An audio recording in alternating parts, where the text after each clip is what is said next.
நம்மளுடைய இந்த அரசியல் பயணத்தில் மிக மிக மிக முக்கியமான ஒரு காலகட்டத்தில் நாம் இருக்கிறோம். நான் ஏன் இதை இவ்வளோ அழுத்தமாக சொல்கிறேன் அப்படின்னா,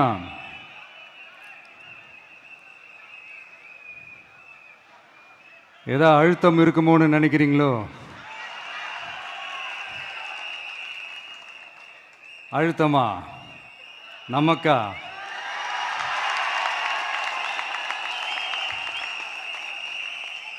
இந்த அழுத்தத்துக்கெல்லாம் அடங்கி போற ஆளா இந்த ஆளு? இந்த மூஞ்சா பார்த்தா அப்படியா தெரியுது உங்களுக்கு?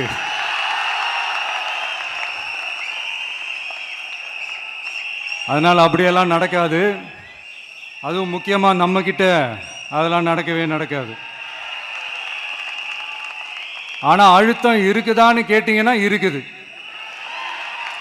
அது நான் இல்லைன்னு சொல்ல வரல. நமக்கு இல்லை, மக்களுக்கு. தமிழ்நாட்டை இதுக்கு முன்னாடி ஆண்டவங்களும் சரி பாஜகவுக்கு அடிமையாக தான் இருந்திருக்கிறாங்க. ஸோ அவங்கள நம்பியும் ஒரு பிரயோஜனமும் இல்லை. இப்போ ஆண்டுகிட்டு இருக்கிற இந்த திமுக அரசாச்சும் நமக்கு ஏதாவது செய்வாங்கன்னு பார்த்தா இவங்களும் அவங்கள மாதிரியே தான். இன்னும் சொல்ல போனால் ஒரு படி மேலே, இன்னும் மோசம். அவங்களாச்சும் நேரடியாக சரண்டர் ஆகி இருப்பாங்க, இவங்க மறைமுகமாக சரண்டர் ஆகி இருக்கிறாங்க. அவ்வளோதான் வித்தியாசம். அதனால நீங்கள் பார்த்தீங்கன்னா அவங்களோட அந்த வேஷம் கலைஞ்சிடக்கூடாதுன்றதுக்காக இந்த கலராக கவர்ச்சிகரமான இந்த அறிவிப்புகள்லாம் வெளியிடுறாங்க. நோட்டீஸ் பண்ணியிருப்பீங்கன்னு நினைக்கிறேன்.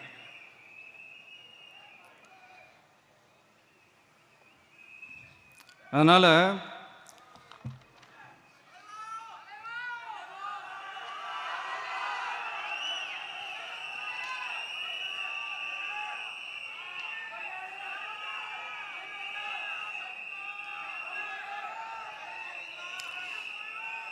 ஸோ இவங்க எல்லாரும் இப்படியே இருக்கிறாங்களே, நமக்காக உண்மையாக உழைக்கிறதுக்கு யாராச்சும் வந்துட மாட்டாங்களா அப்படின்னு மக்கள் ஒரு விதமான அதை வெளியில் சொல்ல முடியாத ஒரு அழுத்தத்தில் இருக்கிற நேரம் இது.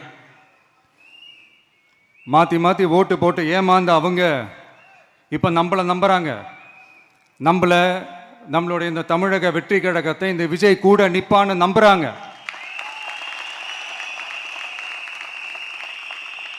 நம்மளை நம்புறவங்களுக்காக நாம நம்பிக்கையோடு இருக்கணும்ல. அப்படின்னா இது முக்கியமான மிக மிக மிக முக்கியமான ஒரு காலகட்டம் தானே. அதனால தான் அவ்வளோ அழுத்தமாக நான் சொன்னேன். இந்த தேர்தல், இந்த கூட்டணி, இதெல்லாம் பற்றி நிறைய இந்த ஹேஷியங்கள் ஜோஷியங்கள் எல்லாம் நடந்துக்கிட்டு இருக்கு இல்லையா? என்னப்பா இந்த விஜய் இப்போ தான் வந்திருக்கிறாரு, இவர் கூடலாம் யார் வரப்போகிறா, அவங்க வரமாட்டாங்க, இவங்க வரமாட்டாங்க, அப்படி இப்படின்ட்டு நம்மளை பற்றி ஒரு அண்டர் எஸ்டிமேட் பண்ணிகிட்டு இருக்காங்களே. அதுனா நமக்கு புதுசாக என்ன? 30 வருஷமாக நம்மளை அண்டர் எஸ்டிமேட் பண்ணிட்டு தான் இருக்கிறாங்க. ஆனால் மக்கள் கரெக்டாக நம்மளை எஸ்டிமேட் பண்ணி ரொம்ப அழகாக, ரொம்ப அக்கறையாக, ரொம்ப தெளிவாக, ரொம்ப தீர்க்கமாக நமக்குன்னு ஒரு இடத்த கொடுத்துருக்குறாங்கல்ல. எப்படி? என் கேரியரின் உச்சமான ஒரு இடத்த கொடுத்துருக்குறாங்கல்ல. அதை இந்த நாடே பார்த்துக்கிட்டு இருக்குல்ல. ஏன் அப்படி எனக்கு அந்த இடத்த கொடுக்கணும்? ஏன்னா இந்த விஜய் நம்ம பிள்ளையாச்சே, நம்ம அண்ணனாச்சே, நம்ம தம்பியாச்சேன்னு சொல்லி அவங்க மனசில் அப்படி தோணுது. அதனால தான் நமக்கு அப்படி ஒரு இடத்த கொடுத்து உள்ளன்போடு அள்ளி நம்மளை அரவணைச்சிக்கிட்டு இருக்கிறாங்க. அப்படி நம்மளை நம்புறவங்களுக்காக நாம் உழைக்கிறதே அது ஒரு பழக்கமாகி இப்போ அதுவே என்னுடைய ஒரு ஒரிஜினல் கேரக்டராகவே மாறிடுச்சு. இத்தனை வருஷமாக இருக்கிற அந்த உழைக்கிற குணம் அது எப்படி மாறும்? அதெல்லாம் மாறவே மாறாது. அரசியலுக்கு வந்ததுக்கு அப்புறமும் சரி, ஆட்சி அதிகாரத்துக்கு வந்ததுக்கு அப்புறமும் சரி, ஒன்னே ஒன்று சொல்கிறேன், எழுதி வச்சுக்கோங்க. இதுக்கு முன்னாடி இருந்தவங்க மாதிரியோ இல்லை இப்போ இருக்கிறவங்க மாதிரியோ ஊழல் செய்யவே மாட்டான்.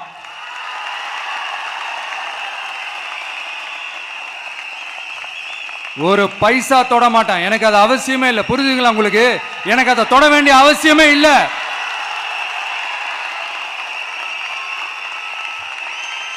ஒரு துளி ஊழல் கரை கூட படியவே படியாது, படியவும் விட மாட்டான். நீங்க கேட்கலாம், இது என்ன சினிமாவா, இதன முதல்வன் படமா, ஒரே நாள் வந்து இவர் எல்லாத்தையும் கிளீன் பண்ணிடுவாரான்னு நீங்க கேட்கலாம். ஓகே, பிராக்டிகலா அது பாசிபிள் இல்லதான், but it is a process, right? It is a process. இப்படி எதுக்குமே ஆசைப்படாத ஒருத்தன் அரசியலுக்கு வரான் அப்படின்னா, அவன் கண்ணு முன்னாடி ஏதாவது ஒரு தப்பு நடக்குது அப்படின்னா, அவன் கண்ணு முன்னாடி ஏதாவது இந்த மாதிரி ஒரு ஊழல் நடக்குது அப்படின்னா, அதை பார்த்துக்கிட்டு அவன் சும்மா இருப்பான்னு நினைக்கிறீங்க?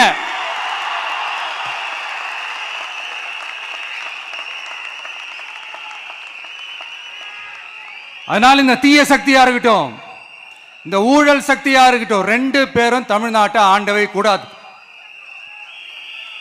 அப்படிப்பட்ட இந்த கட்சிகளை உண்மையா தில்லா எதிர்க்கிற அந்த கட்ஸும் கெத்தும் நம்ம கிட்ட மட்டும்தான் இருக்கு.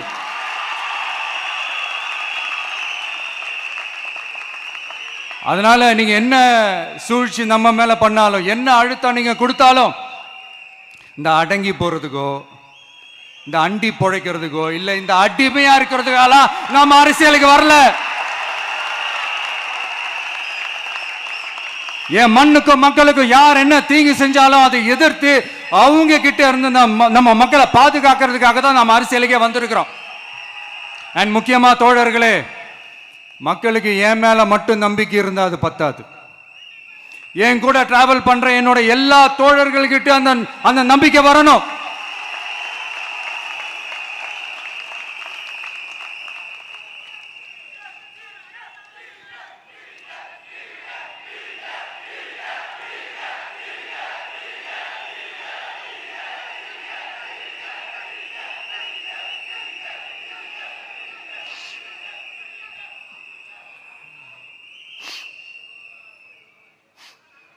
அந்த நம்பிக்கை இல்லைன்னு நான் சொல்ல வரல, இருக்குது. ஆனால் அதை தொடர்ந்து இருக்கிற மாதிரி நீங்கள் எல்லாம் நடந்துக்கணும். தப்பு பண்ண யாராக இருந்தாலும் தப்பிக்கவே முடியாதுன்ற அந்த ஒரு பயம் இருக்கணும். எல்லாரும் உங்களை தான் கேட்குறேன், எல்லாரும் உண்மையாக உழைப்பீங்கல்ல?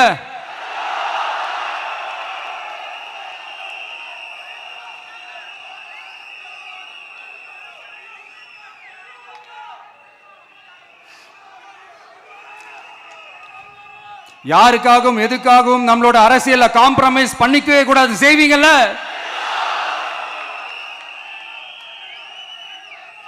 அண்ட் தயவு செஞ்சு எல்லாரும் கொஞ்சம் ஒற்றுமையா இருந்து சேர்ந்து உழைச்சி ஜெயிப்பீங்கல்ல? சரி, நமக்காக நம்ம மக்கள் கண்டிப்பா ஓட்டு போட்டு ஜெயிக்க வைப்பாங்க, அதுல எந்த மாற்று கருத்துமே கிடையாது. அப்படி ஜெயிக்கிறதுக்காக நாம் என்ன செய்ய போறோம்? மக்களிடம்னு செல்னு அறிஞர் அண்ணா அவர்கள் சொன்னதை ரொம்ப டீப்பாக சின்சியராக அடாப்ட் பண்ணுறதோட மட்டும் இல்லாமல் நம்மளோட அரசியலில் அதை செயல்படுத்தணும். அதுதான் முக்கியம். ஏன்னா இப்போ அரசியலில் இருக்கிறவங்க அண்ணாவை மறந்துட்டாங்க. அண்ணா ஆரம்பித்த கட்சியும் அண்ணாவை மறந்து சுயநலமாக மாதிரி பல வருஷம் ஆச்சு. அண்ணா பேரில் இருக்கிற கட்சியும் அவரை மறந்து பல வருஷம் ஆச்சு. ஆனால் நாம அவரை மறந்துடக்கூடாது. மக்கள்கிட்ட போகணும், மக்களோட மக்களாகவே இருக்கணும், மக்களுக்காகவே இருக்கணும். அதுக்காக நாம் என்ன செய்ய போகிறோம், என்னெல்லாம் செய்ய போகிறோம், அதுக்காக தான் இந்த மீட்டிங். ஆரம்பிக்கலாமா?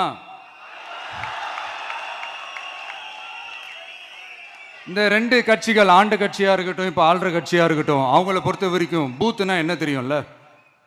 அவங்கள பொறுத்த வரைக்கும் பூத்துனா கள்ள ஓட்டு போடுற இடம். ஆனா நமக்கு, நம்ம டிவிகேவுக்கு அது ஒரு ஜனநாயக கூடம். அங்க ஜனநாயகம் திருடுறாம நம்ம பார்த்துக்கணும். ஒவ்வொரு ஓட்டையும் நம்ம பாதுகாக்கணும். எப்படி பாதுகாக்கிறது? ஒவ்வொரு வீட்டில் இருக்கிற ஒவ்வொரு ஓட்டும் நமக்கு தானே ஃபர்ஸ்ட் கன்ஃபார்ம் பண்ணுங்க. எனக்கு தெரிஞ்சு தமிழ்நாட்டில் ஒரு 2.25 கோடி ரேஷன் கார்டுகள் இருக்கும்னு நினைக்கிறேன்.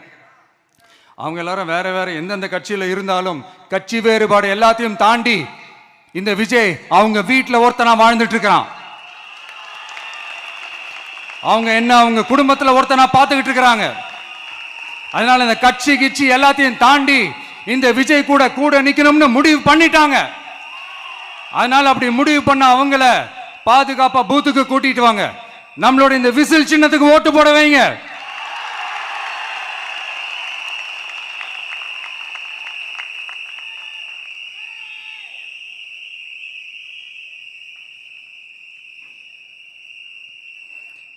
ஒன்றியம், நகரம், பேரூர், பகுதி, கிளைன்னு இங்க வந்திருக்கிற நம்மள எல்லார் நிர்வாகிகளும் தான் நம்ம கட்சியினுடைய ஆணி வேர். நீங்க எல்லாரும் சுதந்திரமா செயல்படணும், சுதந்திரமா செயல்பட விடணும்.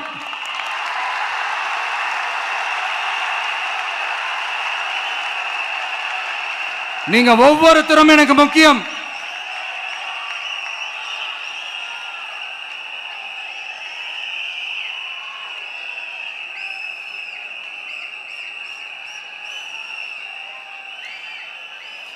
நீங்க தான் நம்மளுடைய இந்த பிஎல்ஏஸ் பூத் லெவல் ஏஜென்ட்ஸோட களத்தில் நின்று வேலை பார்க்க போற ஃப்ரண்ட் லைன் வாரியர்ஸ். இப்ப நடக்க போறது வெறும் எலெக்ஷன் கிடையாது, இது ஒரு ஜனநாயக போர். இந்த டெமோக்ராட்டிக் பேட்டில லீட் பண்ண போற கமாண்டர்ஸ் நீங்க தான்.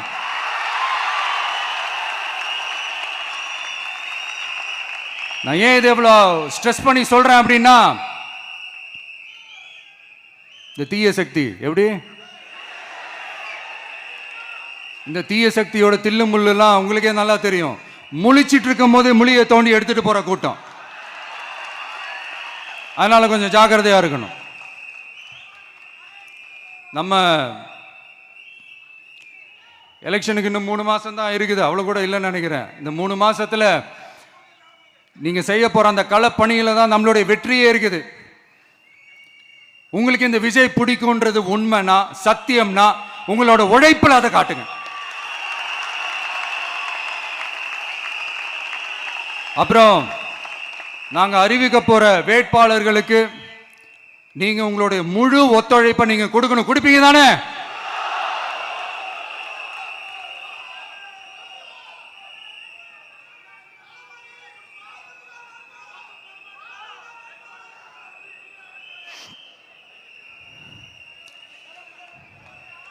உங்க எல்லாரையும்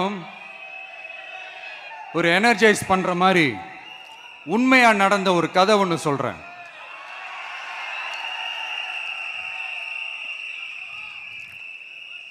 சொந்த நாட்டையே ஒரு கூட்டம் அபகரிக்குது. சொந்த நாட்டிலேயே இருக்க முடியாத அளவுக்கு ஒரு நெருக்கடி ஏற்படுது.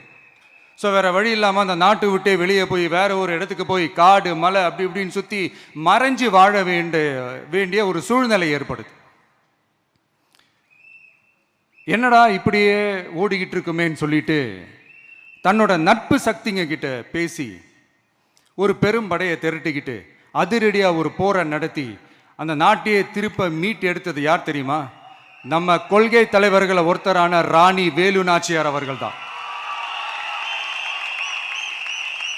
அவங்களுக்கு அந்த நட்பு சக்தியா கூட இருந்து உழைச்சது சின்ன மருது, பெரிய மருது, சையது, கார்கின்னு சொல்லிட்டு அந்த 3 பேரும் தான். ஆங்கிலேயர் படை, ஆற்காட்டு படை மாதிரி அந்த 2 பெரும் படையை அடிச்சு துவம்சம் பண்ணிட்டு அந்த நாட்டையை திருப்பி மீட்டு எடுத்தது வேலு நாச்சியார். அன்னைக்கு இருந்த ஆங்கிலேயர் படை, ஆற்காட்டு படை மாதிரி இன்னைக்கு என்னென்ன படை இருக்குதுன்னு உங்க எல்லாருக்குமே நல்லா தெரியும்.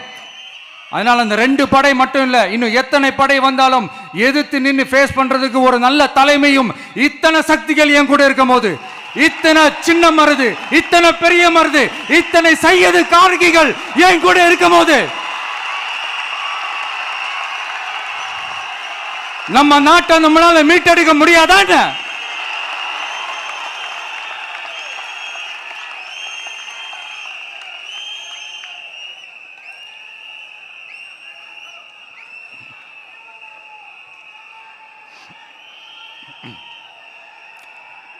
அதுவும் இந்த படை, நம்மளுடைய இந்த டிவிகே படை நட்பு சக்தி இருந்தாலும் இல்லைனாலும் தனியாவும் நின்று கெத்தா ஜெயிக்கிற அளவுக்கு ஒரு மிகப்பெரிய படை.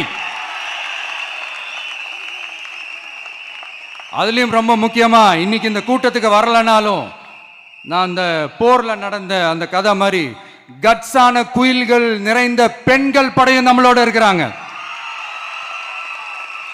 அந்த பெண்கள் படையை பார்த்துதான் அரசியல் அரங்கமே அதிர்ந்து போயிருக்குது. அதனால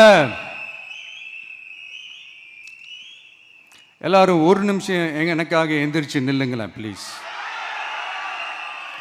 நான் சொல்றதை கொஞ்சம் ரிப்பீட் பண்ணுங்க. இந்த 2026 சட்டமன்ற தேர்தல்ல நாம எல்லாரும் உண்மையாக உழைப்போம், சத்தியமாக உழைப்போம், உறுதியாக உழைப்போம், ஒற்றுமையாக உழைப்போம். தேங்க்யூ. Please sit down.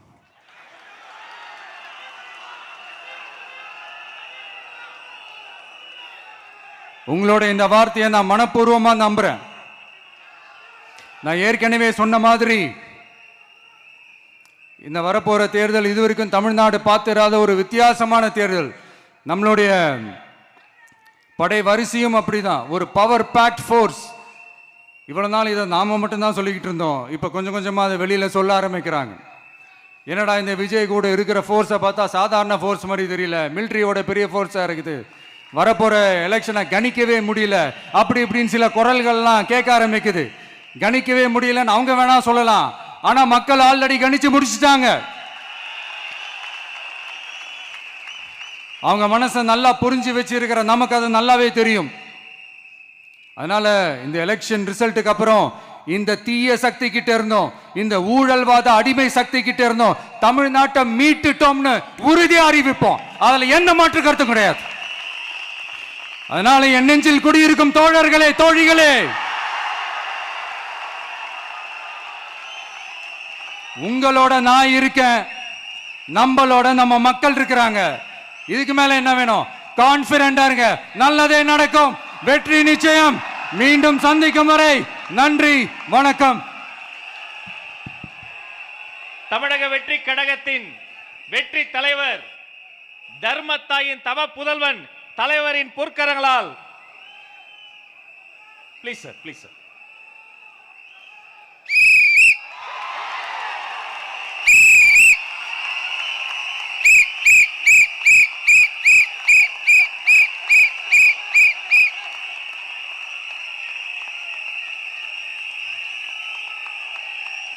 நம்ம சின்னம் உங்கள் சின்னம், நம்மளுடைய வெற்றி சின்னம் விசில். கப்பு முக்கியம் பகிலே.